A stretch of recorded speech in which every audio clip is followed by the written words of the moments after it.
Hello guys, in this video I'm going to show you how to turn on auto captions in the CapCut app. But before that, don't forget to subscribe and leave a comment down below, because at 10,000 subscribers I'm going to show you my whole YouTube revenue statistics and growth strategy.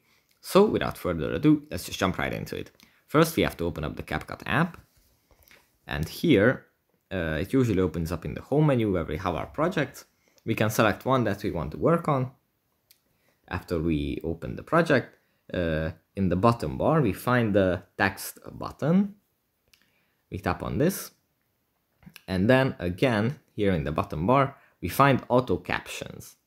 If we tap on auto captions, we are going to have to do some things with these settings. But if we just tap on start, it's going to create automatic captions and add them to our project. If there is something to be written, as in if there is talking in the video. So that's pretty much it for this video. Hope it was helpful for you guys, and I'll see you in the next one.